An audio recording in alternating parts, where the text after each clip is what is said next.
जय हिंद दोस्तों। जय सर। आज हम लोग फिजिक्स का एक बहुत ही प्यारा सा chapter force and laws of motion पढ़ेंगे, जिसका ये अगला लेक्चर होने वाला है। इसमें अभी तक हम लोगों ने क्या क्या पढ़ रखा है, जल्दी से रिवाइज कर लेते हैं। पहले तो हम लोगों ने फोर्स के बारे में पढ़ा है, फिर फोर्स के टाइप पढ़ा है, फिर फोर्स का इफेक्ट पढ़ा है। उसके बाद क्या पढ़ा था? न्यूटन का लॉज। कितने लॉज है न्यूटन के? कौन कौन से है? न्यूटन फर्स्ट लॉ, उसको और क्या कहते हैं हम लोग? सेकंड लॉ क्या कहता है कि जो फोर्स है वो डायरेक्टली प्रोपोर्शनल होता है change in momentum, the rate of change of momentum directly proportional to the force.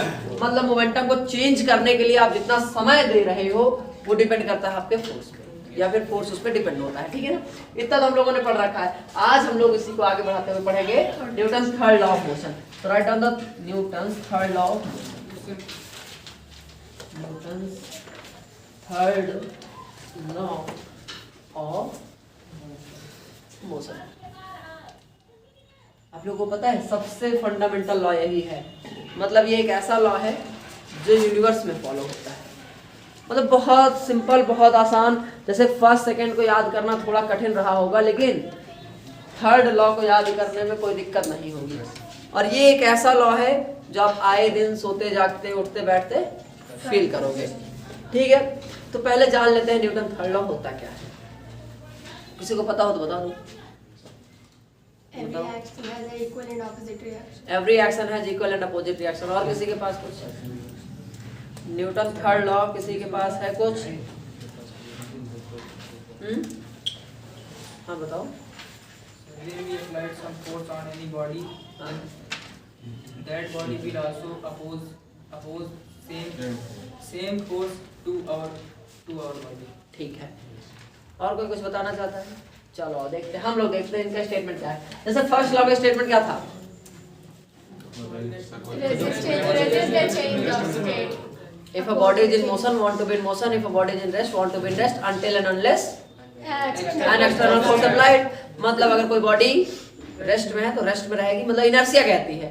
ठीक है, इनर्शिया क्या होता है? जिसको मतलब एक ऐसी प्रॉपर्टी किसी भी बॉडी की, जैसे हमारी बॉडी है, सबकी बॉडी है, ठीक है, तो सभी की बॉडी क्या कहती है कि भैया कुछ भी होगा तो हम चेंज को अपोज करेंगे।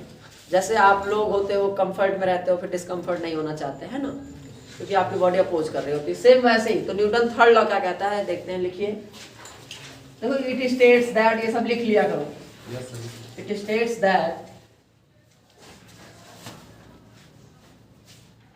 States that whenever one body applied a force, देखो ये थोड़ा सा ऐसे ही लिखवा दे रहे हैं, बाकी एकदम सिंपल वाला भी हम लोग लिख लेंगे। इससे कई सारे वर्ड्स हैं, आप लोग को याद नहीं करने हैं, याद हो जाएंगे। whenever we या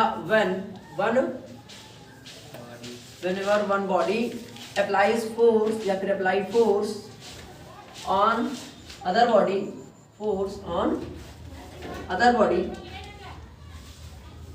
then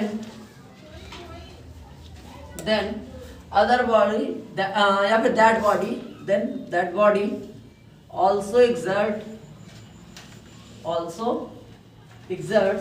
equal and opposite force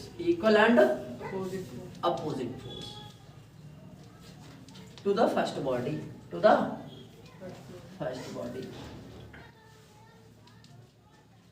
body, ये तो एक सेंटेंस हो गया, एक स्टेटमेंट हो गया। और कोई स्टेटमेंट देखो लिख लेते हैं हम लोग छोटा सा। तो सभी लोग कहते हैं कि कोई भी बॉडी, अगर एक बॉडी दूसरे बॉडी पे फोर्स लगाएगी तो दूसरी बॉडी पहले वाले पे भी लगाएगी। बात समझ आई नहीं? अगर पहली बॉडी दूसरे पे लगा रही है, दूसरी बॉडी पहले पे भी लगाएगी। याद रखोगे? तो इसी को कहा जाता है action reaction force. Action reaction. For every action,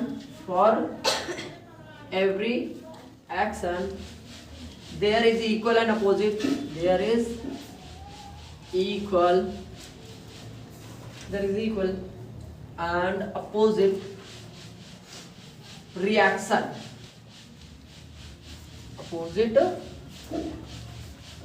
देखो, एक्शन और रिएक्शन कुछ भी नहीं है, वो केवल एक फोर्स है। एक्शन और रिएक्शन क्या है? एक्शन जैसे आपने कुछ किया वो एक्शन हो गया, उसके रिएक्शन में मतलब किसी ने, जैसे आप लोग कोई भी एक्टिंग करो, तो आपने तो एक्टिंग कर ली, वो आपका क्या हो गया? एक्शन। ऑडियंस जो सामने बैठी है वो क्या कर रही है? थू, मतलब गंदा था तो उसका क्या मतलब हुआ? रिएक्शन। सेम वैसे ही तो देखो यहाँ दो बॉडी हो गई कि नहीं? आपने एक्टिंग की, सामने वाले ने उस पर अपना प्रतिक्रिया दिया। हिंदी में इसको कहा जाता है क्रिया प्रतिक्रिया नियम। क्रिया प्रतिक्रिया, क्रिया आपने किया ना, कुछ काम किया कि नहीं किया, उसके अगेंस्ट में। जैसे आपसे मम्मी ने हाँ, आपकी मम्मी ने आपसे पानी मांगा और पानी लेके आप गए तो उन्होंने बोला शाबाश बेटा। इसका क्या मतलब हुआ? आपने जो एक्शन किया उसका रिएक्शन क्या मिला? अच्छा मिला इस बार, ठीक है। और वही पानी गिर जाए आपसे तो उसके बाद वाले रिएक्शन सब लोग जानते हो, ठीक है। वहां भी होता है। देखो इन सभी चीजों में, इन हर एक जगह पे आप ध्यान से देखो, हमने कितनी बॉडी के बारे में बात की? दो अलग है कि नहीं? एक्शन करने वाला कौन? आप थे। रिएक्शन करने वाला पहले वाले केस में ऑडियंस थी, लेटर वाले में क्या था? मम्मी थी।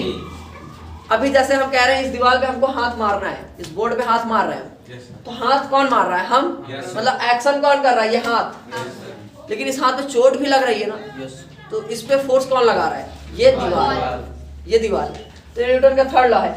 इससे अगर एक्शन होगा, कहाँ एक्शन किए? यहाँ पे। तो इसी टाइम पे यही एक, ये जिस बॉडी पे एक्शन कर रहे हो वो बॉडी आपस में अपोजिट डायरेक्शन में आपको रिएक्शन भी देगा। बात समझे? ठीक है। आसान भाषा में इसको समझना है।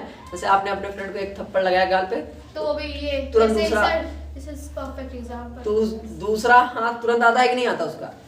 ठीक है। वहां न्यूटन का थर्ड लॉ नहीं लगता है, लेकिन ठीक है ना, दूसरे हाथ के आने पर नहीं लगता है। आपके थप्पड़ लगाने पर ही न्यूटन का थर्ड लॉ लग चुका होता है, फिर उसके लगाने में फिर से न्यूटन का थर्ड लॉ लगता है, 2 बार लग जाता है। तो ये समझ गए कि नहीं? तो ये एक्शन रिएक्शन पेयर होता है। एक इसमें नोट करके एक बात लिखो, हम इरेज कर रहे हैं, इसमें नोट करके एक बात लिखो, छोटी सी note. It acts on 2 different body. It always acts on 2 different body. याद रहेगा, एक्शन कोई और करता है, रिएक्शन कोई और करता है। एक्शन जिस पे होगा वो भी रिएक्शन करेगा। जैसे आपने बैल को खींचा तो बैल ने आपको भी खींच लिया, ठीक है। तो इट एक्ट्स ऑन 2 डिफरेंट। बस इतना ही न्यूटन का थर्ड लॉ है। अब इसी को हमको अच्छे से थोड़ा सा डिटेल में समझना है, पढ़ना है। सपोज करते हैं हम लोग, एक ये बॉक्स है, कहाँ पे रखा है? अर्थ पे रखा है, कहीं भी रखा है। जैसे हम ही हैं, अभी को बॉक्स समझ लो, हम अर्थ पे खड़े हैं कि नहीं खड़े? Yes, sir. तो देखो हम एक नीचे की ओर भी फोर्स लगाए हैं कि नहीं? अपना वेट लगाए होंगे, mg, ठीक है, वेट होता है mg। अर्थ भी हमको वापस, जब ऐसे खड़े रहो तो पैर में आपके दर्द होना शुरू होता है, तो आप जितना फोर्स लगा के खड़े रहोगे उतना ही फोर्स वापस आपको अर्थ भी लगा के रखा है, तो इस पे भी एक फोर्स लगेगा एकदम एग्जैक्टली अपवर्ड डायरेक्शन में। उसको आर कह रहे हैं, रिएक्शन फोर्स। क्या कहेंगे हम लोग? Reaction force. जो कि किसके इक्वल होगा? हमारे तुम्हारे वेट के इक्वल, जितना तुम्हारा वेट है। अब देखो, आप ध्यान से देखो, दोनों का डायरेक्शन क्या है? अपोजिट है। ये mg किसने लगाया? mg लगाया इस बॉडी ने। ये रिएक्शन किसने किया? इस सरफेस ने क्या किया? रिएक्शन किया। दो अलग बॉडी हुई कि नहीं हुई? जैसे आपके हाथ पे आपने वो किया हुआ है, कोई बॉक्स रखा हुआ है, तो आपको ये भारी लग रहा है कि नहीं लग रहा? ये भारी लग रहा है आपके हाथ पे, क्यों? क्योंकि इसने नीचे को, तो इसको होल्ड करके भी तो रखे हो आप, गिरने नहीं पा रहा है, क्यों? क्योंकि आपने भी ऊपर लगा रखा है। थोड़ा थोड़ा समझ पा रहे हो कि नहीं? तो ये 2 अलग अलग बॉडी पे होता है। इसके द्वारा किया गया ये एक्शन हो गया, इसके द्वारा किया गया ये रिएक्शन। अब ध्यान से देखो, दोनों अपोजिट में है कि नहीं? तो हम कह सकते, और देखो रेस्ट पे भी है, मोशन में भी नहीं है, तो हम क्या कह सकते हैं? आर इज इक्वल, या फिर एक ऐसे समझो, जैसे एक लोग इधर खड़े हो जाओ, एक लोग इधर खड़े हो जाओ, दोनों लोग रस्सी खींच रहे हो, ठीक है, टग ऑफ वॉर खेल रहे हो, दोनों लोग फोर्स लगाए हो। ये वाला फोर्स देखो, ये वाला अपनी ओर खींचेगा कि नहीं? ये अपनी ओर खींच रहा है, मान लेते हैं F1 फोर्स से। ये वाला अपनी ओर खींच रहा है F2 फोर्स से, ये इधर को। तो दोनों से अब जितना फोर्स ये लगाया है, हाँ उतना ही तो वो भी लगाएगा ना। तभी तो अगर ये बैलेंस कंडीशन में है तो समझो, ये किस कंडीशन में है? बैलेंस कंडीशन है। तब बैलेंस कंडीशन मतलब हम लोगों ने जो पिछले वीडियोस में पढ़ा है, पिछले लेक्चर में पढ़ा है, उसके बारे में। बैलेंस मतलब रिजल्टेंट का जीरो, तब हम कहेंगे F1 is equal F2। F1 is equal F2, ना F1 ज्यादा है ना F2 ज्यादा है। अब लेकिन दोनों का डायरेक्शन अपोजिट है, तो फिजिक्स में डायरेक्शन कौन बताने आता है? पॉजिटिव और निगेटिव। अगर पॉजिटिव है तो सेम डायरेक्शन, निगेटिव है तो अपोजिट डायरेक्शन। तो ये दोनों क्या हो गए? अब देखो इन दोनों का जो रिजल्टेंट आएगा वो कितना आ रहा है? इधर आएगा तो प्लस हो जाएगा कि नहीं? F2 इज इक्वल, तो इनका रिजल्टेंट कितना आ गया? 0 आ गया कि नहीं आ गया? इसलिए बॉडी कैसी है? रेस्ट में है, बैलेंस कंडीशन में है। समझ गए? ठीक है, इतना समझिए। अब न्यूटन थर्ड लॉ के ऊपर हम लोग कुछ एग्जांपल देखते हैं। अभी तो किसी को डाउट तो नहीं है? अगर कोई भी डाउट है तो आप लोग कमेंट सेक्शन में बताइए। आगे ठीक है, देखो हमने समझ लिया यहाँ पे ये एक्शन रिएक्शन पेयर होता है। एक्शन, अच्छा एक्शन किसी और कोई और करता है, रिएक्शन कोई और करता है। जिस पे एक्शन होगा वो रिएक्शन करेगा। मतलब एक फोर्स अगर हमने लगाया तो सामने वाला भी हम पे फोर्स लगाएगा। आप जैसे इस पे फोर्स लगाओ तो आपको भी वापस से धक्का मिलेगा। कभी देखो वो आता है ना, वो व्हील्स वाले शूज आते हैं, उसको पहन के इसको जो है पुश करना, तो आप जो है जितना इसको तेजी से पुश करोगे उतना पीछे जाओगे। ठीक है ना? तो ये भी एक एग्जांपल हो जाएगा।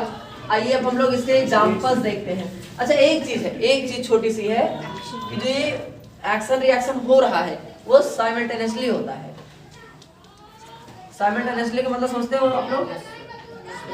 At a same time, at a same time. मतलब ऐसा नहीं है कि जैसे अभी हम लिख रहे हैं तो हम इस पे फोर्स लगा रहे हैं तो इस पे भी हमारे, जैसे हमने इसको पूरे उससे लगा रखा है, पकड़ रखा है, तो इसने भी वापस हमारे लगा रखा है, जिसका हमें दर्द होना शुरू हो जाता है। एट अ सेम टाइम होता है। तो जब भी एक्शन होगा तुरंत रिएक्शन हो जाएगा, तुरंत रिएक्शन हो जाएगा। ठीक है ना? तो ये तो हमारे रियल लाइफ में डेली आता रहता है। हम लोग और इसके एग्जांपल्स देखते हैं। एग्जांपल नंबर 1 सबसे सिंपल है। हम लोग कैसे चलते हैं?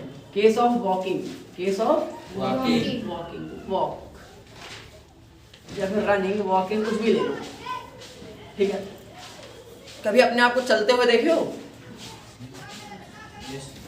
हाँ, नहीं देखो तो भी देख लेना। ठीक है? अभी इसका हम लोग प्रैक्टिकल एग्जांपल भी कर लेंगे और शॉर्ट वीडियो बना के भी हम लोग अपलोड कर लेंगे ताकि समझ में आ जाए। देखो आप लोग चलते हो तो कैसे चलते हो? ध्यान से देखो, ये हो, ये हो, ये हो, ये हो, ये हो, आप हो, ये आपका ग्राउंड है। ठीक है? तो जब आप चलते हो तो आप क्या करते हो? पैर से इधर को फोर्स लगाते हो कि नहीं? देखो पीछे को एक ही पैर से लगाते हो, दूसरा हवा में रखते हो। अब देखो हमको चलते हो थोड़ा सा ऑब्जर्व करना। हम अभी हैं यहाँ पे, जब हम आगे बढ़ना है हमको तो हम क्या करते हैं? इस पैर को हवा में रखे इससे, अब पूरा पैर से, इस पैर से हमने पीछे की ओर क्या किया? अगर इससे हम धक्का ना दें, इस वाले पैर से धक्का ना दें तो हम आगे नहीं जा सकते। कभी ट्राई करना, जैसे अभी हम देखो यहाँ पे हैं, कहाँ पे हैं? देखो दीवार पे। ऐसे होते हो कभी? इस पे जितनी तेजी से फोर्स लगाओगे उतनी तेजी से आगे आ जाओगे। ऐसा होता है कि नहीं होता? कभी करना, ऐसे दीवार पे खड़े रहते हैं हम लोग, ऐसे ऐसे झूलते रहते हैं, फिर अचानक से आगे आ सकते हैं, बहुत तेजी से आगे आएंगे।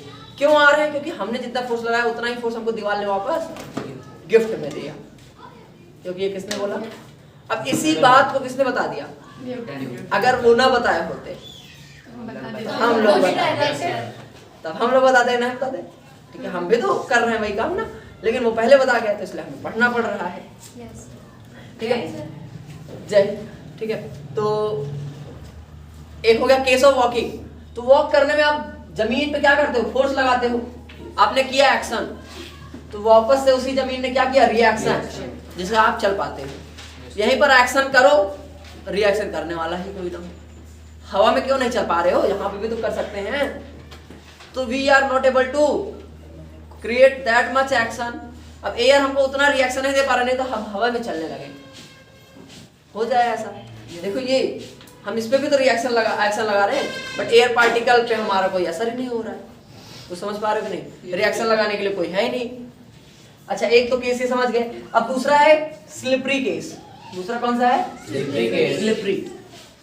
अब स्लिपरी हो गया, कभी आप लोग बरसात के टाइम पे जब कीचड़ वगैरह हो जाता है तो ग्राउंड जो होता है स्लिपरी हो जाता है, काई पड़ जाता है ना, Yes, तो उस टाइम पे चलना थोड़ा मुश्किल हो जाता है। Yes, जब आपके फर्श वगैरह पे तेल गिर जाए, पानी गिर जाए तो भी चलना मुश्किल हो जाता है।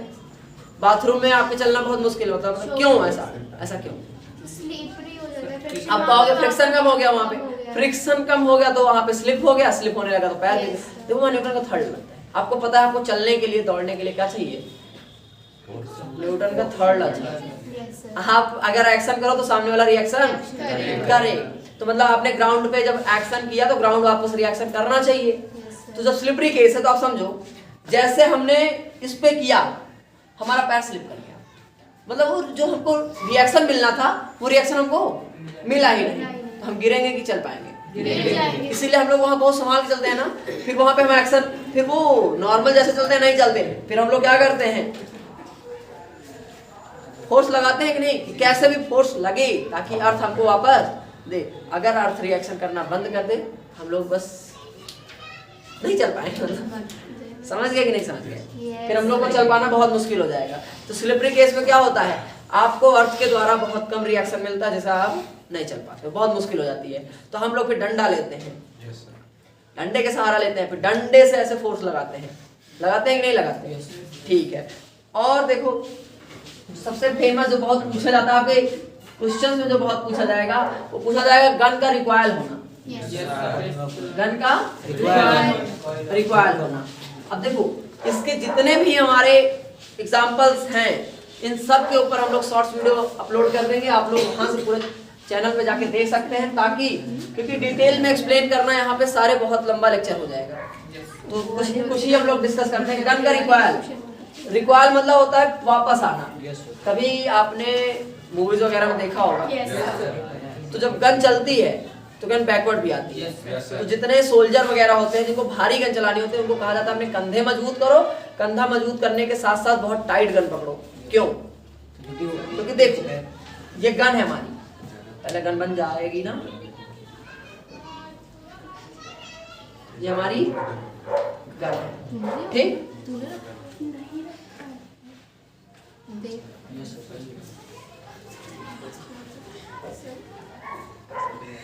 चलिए कोई बात नहीं, ये गन है, ठीक है ना। इससे गोली निकलेगी, इससे जैसे हमने इससे फायर किया, लाइन बना दे रहे हैं, जैसे इससे हमने फायर किया ये गन अब देखो ये क्या करेगी, आगे की ओर एक्शन लगा देगी, करेगी कि नहीं? तो गन पे क्या हो जाएगा, या फिर कह सकते हो ये गन पे एक्शन लगाएगी। गन पे इसने एक्शन लगाया तो गन ने इसको क्या दे दिया, रिएक्शन दे दिया, जाओ आगे। या फिर कह सकते हैं गन ने इस गोली पे क्या किया, एक्शन लगाया। गन ने इस गोली पे क्या लगाया, एक्शन। तो ये गोली भी क्या लगाएगी, गन पे रिएक्शन। अच्छा गोली का मास क्या है, कम, तो ज्यादा तेज जा सकती है। गन का मास क्या है, ज्यादा, और हमने ऊपर से एक एक्सटर्नल फोर्स भी तो लगा रखा है, हमने रोक रखा है कि नहीं? अगर हम एकदम हल्के हाथ से पकड़े तो हाथ हमारा टूट जाएगा। हाँ होता है, ये बहुत कॉमन है। जो नौसिखिए होते हैं, नौसिखिए मतलब जो चलाना अभी सीख रहे होते हैं, गोली के साथ गन भी चली जाएगी क्या? पीछे आएगी, रिएक्शन अपोजिट, एक्शन इधर को हुआ तो गन पीछे जाएगी कि नहीं जाएगी? Yes, sir. न्यूटन का थर्ड लॉ, मतलब गन की गोली इधर गई, उसको इसने भी दिया फोर्स, तो ये बैकवर्ड डायरेक्शन में, इसी को कहा जाता है रिकॉइल करना। रिकॉइल मतलब वापस आ जाना, मतलब बैकवर्ड डायरेक्शन। और खड़ा कौन है, यहीं पर तो तुम खड़े हो, इसको हाथ में लिए, है ना, तुम्हारा कंधा क्या हो जाएगा, चोटिल हो जाएगा।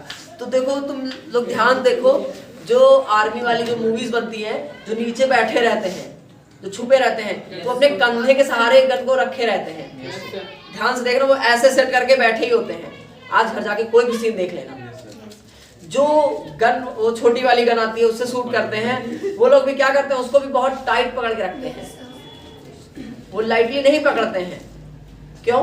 क्योंकि उनको पता है जैसे वो शूट करेंगे, जैसे फायर करेंगे, जितनी तेजी से गोली जाएगी उसी सेम मोमेंटम के साथ पीछे झटका भी लगेगा। मास ज्यादा है इसलिए वेलोसिटी कम होगी, लेकिन इतनी ज्यादा होगी कि आपका हाथ फ्रैक्चर कर देगा। समझ गए? तो गन का रिकॉइल करना न्यूटन का थर्ड लॉ है। आप लोग जानते हो जो एरोप्लेन वगैरह है, हवाई जहाज, जेट एयरक्राफ्ट, ये सब किस बेसिस पे उड़ते हैं? सब न्यूटन के थर्ड लॉ को फॉलो करते हैं। देखो कैसे, जेट एरोप्लेन देखा है या फिर मिसाइल वगैरह देखा है कि नहीं? Yes sir. कुछ ऐसे ही होती है ना, मान लेते हैं हम मिसाइल होती है ऐसी ना, ठीक है। तो ये जैसे हमने इसको इग्निशन दिया, यहाँ से फायर किया, तो इसका जो है फायर क्या होता है? नीचे गया, नीचे गया। Yes, sir. उस फायर ने तो एक्शन हुआ कि नहीं नीचे? Yes, sir. तो उसने किया, यस ये ऊपर चला गया। Yes. कुछ समझ पा रहे हो नहीं? Yes sir. हम लोग अब व्हीकल लाएंगे ऐसी जिसमें हम लोग CO2 गैस भर लेंगे, एक डिब्बा लेंगे, CO2 गैस भर लेंगे पूरा, ठीक है। अभी हम लोग व्यवस्था नहीं कर सकते, नहीं तो अभी हम करके दिखाते हैं। तो उसमें CO2 गैस भर लेंगे पूरा हम। Yes, sir. अब CO2 गैस को स्टार्ट कर देंगे, गैस पीछे को निकलेगी, हमारी साइकिल या बाइक आगे को जाएगी, पीछे को, आगे को, पीछे को। क्या कर रहे होंगे हम वहाँ पे? एक्शन रिएक्शन, न्यूटन का थर्ड लॉ। थर्ड लॉ लगा रहे होंगे, ठीक है। तो यहाँ भी होता है। अभी इसका हम लोग प्रैक्टिकल एग्जांपल एक देखते हैं। अगर हमारे पास आपका वो रखा होगा तो इसीलिए आजकल हम ना ये अपना बैलून लेके चलने लगे हैं, ताकि कहीं भी प्रैक्टिकल करना हो तो कर सकें।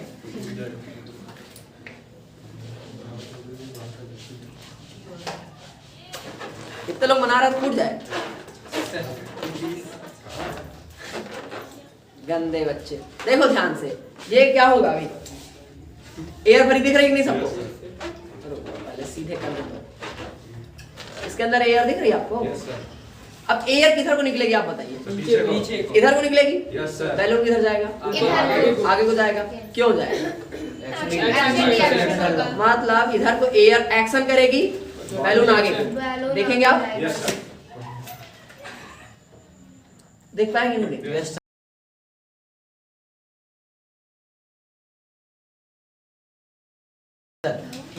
लाओ। अभी इस पे हम लोग करते हैं इसका प्रैक्टिकल एग्जांपल। और तो यहाँ पे क्या हुआ एक्चुअल में, हम लोग देखते हैं। हुआ यूं कि ये बैलून था जो हमारा, जिसपे आपने हवा भरी थी, ये हवा कहाँ गई? पीछे को। इधर लग गया एक्शन, इसने किया रिएक्शन, बैलून आगे की ओर भाग गया। बात समझ गए कि नहीं? Yes, sir. ठीक है। तो ये हो गया हमारा एक्शन रिएक्शन। ऐसे ही सेम स्विमिंग का केस हो जाता है। स्विमिंग में क्या करते हो आप? स्विमिंग में पानी को पीछे, पानी ने कहा जाओ आगे, पीछे आगे, पीछे आगे। जिसने स्विमिंग सीखनी है उनको न्यूटन का थर्ड लॉ पता होना चाहिए। सारे स्विमर को क्या पता होता है? न्यूटन का। ज्यादा पानी मतलब ज्यादा फोर्स। जितना ज्यादा पानी पीछे करोगे, आप जितना फोर्स लगाओगे, सेम फोर्स आपको वापस आगे को मिलेगा कि नहीं मिलेगा? Yes, sir. आपने नाव खेवते हुए, नाव खेवना जानते हो? Yes, sir. जो लोग वो डंडे लिए रहते हैं और उतना बड़ा सा रहता है, अरे नाव जो लिए रहते हैं, नाव देखा है कि नहीं कभी? Yes sir.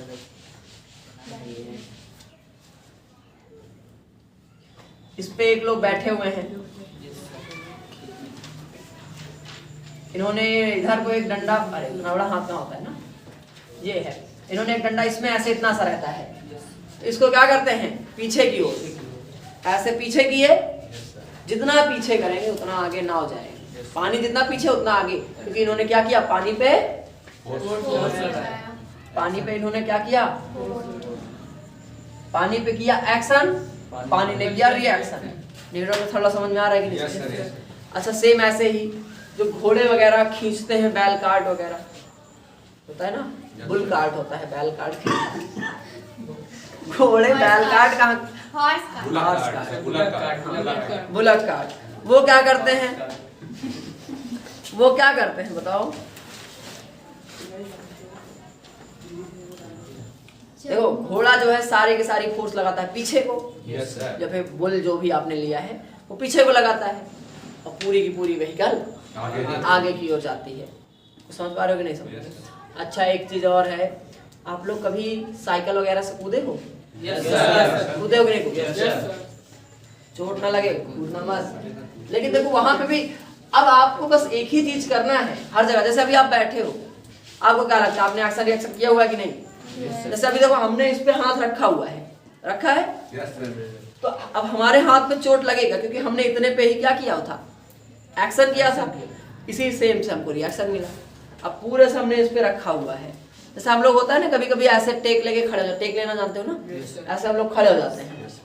तो उस टाइम क्या होता है, या फिर इस पे हम लोग इसका सहारा लेके ऐसे खड़े रहते हैं, फिर हमारा कंधा दर्द होने लगता है। हम लोग ऐसे बैठ जाते हैं, होता है कि नहीं होता? फिर आपका ये दर्द होने लगता है, हाथ दर्द होने लगता है। ऐसा क्या हो रहा है वहाँ पे? आपने इससे एक्शन किया हुआ है और इसने वापस रिएक्शन भी किया। समझ रहे हो? आप ही की बॉडी, इसलिए दोनों दर्द होता है। साइकिल वाला था, तो साइकिल से जैसे आप जंप करते हो, साइकिल तो बनेगी नहीं लेकिन फिर भी कोशिश कर लिया जाता है ना। ये साइकिल एक मोटर बाइक है हमारी। आप यहाँ बैठे थे, मान लेते हैं ये है पीछे बैठने वाली, ये इसमें जोड़ दिया हमने, हाँ ठीक है। आप यहाँ से आप जब जंप करते हो तो आप क्या करते हो बताओ? एक्चुअल में जंप करते हो तो कैसे जंप करते हो? साइकिल को पकड़ते हो और पीछे की ओर कूदते हो, ऐसे करते हो ना। इसको पकड़े पीछे की ओर, तो क्या करते हो एक्चुअल में? तुम पीछे आना चाह रहे हो तो तुम बल इन द सेंस की फोर्स किधर लगा रहे हो? आगे। जितना फोर्स तुम आगे लगाओगे रिएक्शन तुम्हें वापस मिलेगा और तुम नीचे आ जाओगे। जितना तुम इधर को बल लगाए हो, बल इन द सेंस फोर्स, जितना तुम इधर को फोर्स लगा के कूदना चाहोगे, एग्जैक्टली सेम फोर्स किस पे लग चुका होगा? साइकिल। इसीलिए साइकिल डिसबैलेंस हो जाती है। बात समझ रहे हो कि नहीं समझ रहे हो? ठीक है, तो ये भी हो गया। ऐसे ही आपको हर जगह आपके डेली लाइफ में न्यूटन का थर्ड लॉ मिल जाएगा। यहाँ पे आज हम लोगों का न्यूटन का थर्ड लॉ भी खत्म हो गया। मिलते हैं अगले वीडियो में। अगर कोई भी डाउट है तो कमेंट सेक्शन में बताइए। तब तक के लिए धन्यवाद। जय हिंद।